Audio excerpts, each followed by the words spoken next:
Hi, my name is Patrick Hillberg. I teach a course called Product Lifecycle Management at Oakland University near Detroit. COVID-19 has been a big wake-up call for me in the need for sustainability in product life cycles. And I'm talking today with Lisa Geason-Bauer of Evolution Marketing. Lisa and I met in an online conference because that's what we did in 2020 and found that we have a lot of similar interests. Hi, Lisa. We chat so often. I said, hey, let's record for my class. And I want to thank you for letting me hit the record button. Before we get started, can you introduce yourself? Sure. Hello, my name is Lisa Geason-Bauer, and I am the founder of Evolution Marketing. We are actually located in Wisconsin, outside of Milwaukee, between Milwaukee and Madison, so we're a Midwest company as well.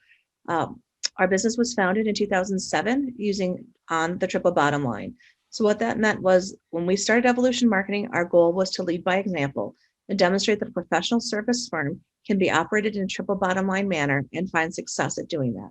Evolution Marketing provides consulting services within the fields of sustainability, supply chain management, organic natural food, sustainable agriculture, employee engagement, and third-party responsible business certifications, as well as the marketing communications to help industry in those areas of sustainability.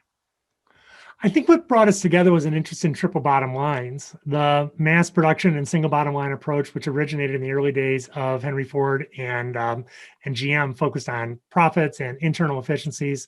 Single bottom lines brought great societal value for decades, but there were external costs that just were never measured. These costs are building in and they need to be addressed. So what can you tell me about triple bottom lines? Okay, so triple bottom line, instead of looking at one bottom line, the financial bottom line, we're going to run all decision making through three lenses. So the financial side, which is first, then we're going to look at the social. So the human personal side would be corporate social responsibility. And then the third one would be the environmental. So environmental sustainability. Okay, so you run a decision through all three of those lenses instead of just through the lens of financial viability. So what trends do you see happening now in business that are tied to the triple bottom line? What I see happening is I see new businesses emerging. I see a new type of business coming into the market space. And one of them that I think is really cool, this is an entrepreneurial company that's from your neck of the woods, Rivian. I'd like to talk a little bit about them because I think they're doing some really cool stuff. From their website, I'm going to read you the first paragraph. And as I'm reading this, I want you to think about, this is all about the triple bottom line. So forever starts now. Today, we're operating off of hundreds of millions of years of accumulated plant and animal-based carbon. We are rapidly exhausting these fossil fuels while simultaneously changing the composition of our atmosphere. If the planet is to continue to sustain life and enhance future generations, we have to change. Wow, so this is an automotive company in the Midwest United States who write on the front of their, the very first thing that you read on their website are aspects about people, planet, and prosperity or profit. So what sort of successes is Rivian seeing? Well, for a new company who is just entering the market space with the electric truck, they have been able to receive a lot of funding, and they've also been able to stir or garner partnership opportunities with other entities. So back in 2019, in February of 2019, Rivian announced that they received $700 million funding by Amazon. Then 2 months later in April, they announced that the Ford Motor Company had invested $500 million and the companies would collaborate on future programs.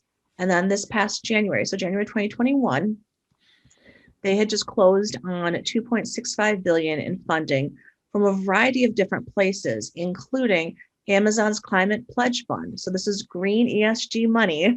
Okay. And then they also have T. Rowe Price and Fidelity Management and Research Company. So they've been able to garner potential partnership opportunities with legacy companies and get funding from very large investment funds. So I think, in my mind, these are all really good demarcations of success for a startup business in alternative energy.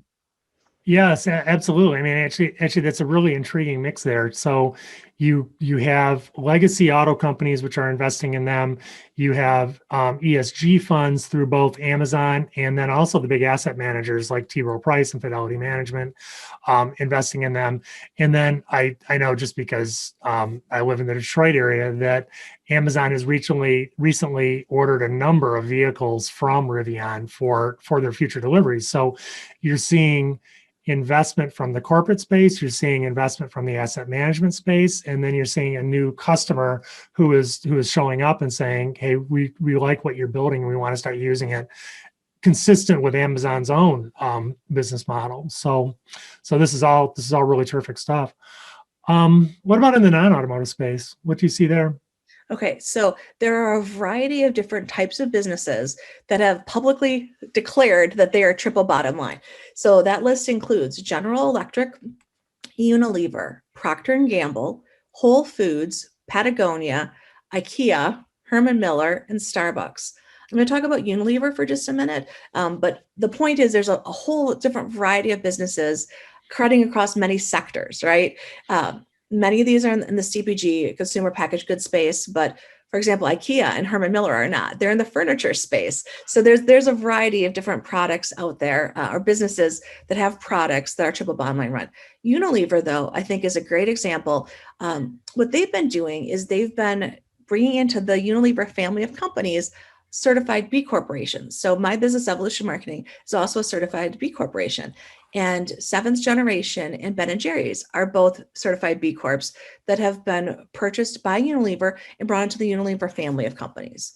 So we're seeing investments by bigger companies buying smaller companies and bringing in these certified B Corps or triple bottom line run companies into their portfolio of businesses. Is there something specific about a certified B Corp? Well, yeah. I mean, certified B Corps are pretty awesome. I mean, I do say so myself. You might say, well, okay, so what's a certified B Corp?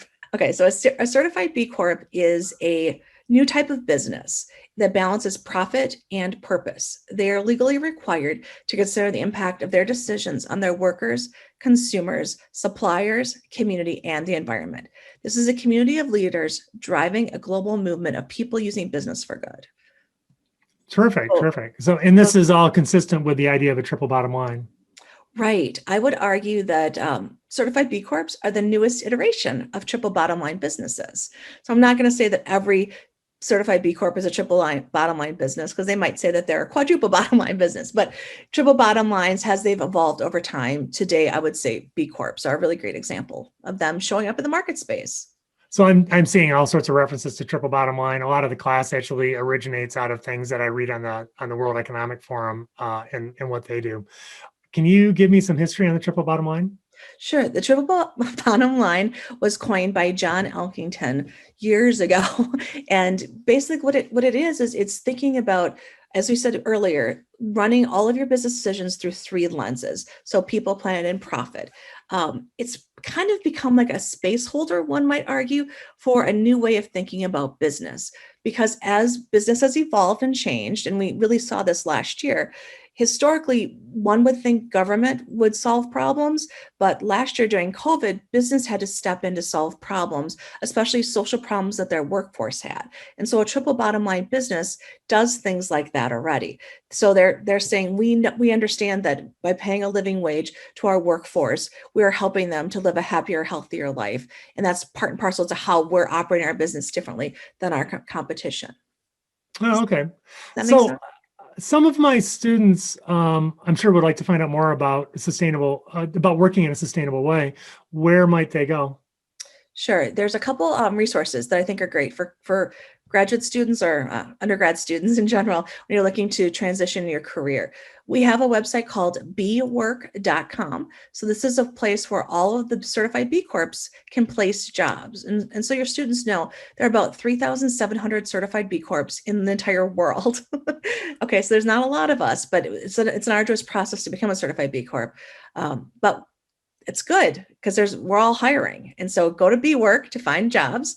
And then if your students are interested in working in the climate space, and or sustainability space, there's a new service called Climate Base. So climatebase.org, and it's a place where you can go to find jobs working in the climate space. And I tell you what, there's a lot of engineering jobs listed there. So I know that you're teaching engineers, right? So this Yeah, might be a good absolutely. opportunity for them to go see. And there's a lot of global jobs listed on Climate Base.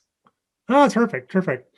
So tell me a little bit about your company, Evolution Marketing. How do you help your clients? And for that matter, who are your clients? Okay, so we help our clients by helping them to address a sustainability issue. So it could be putting a practice or protocol in place within their organization, or it could be helping them to bring a new, more sustainable product to market.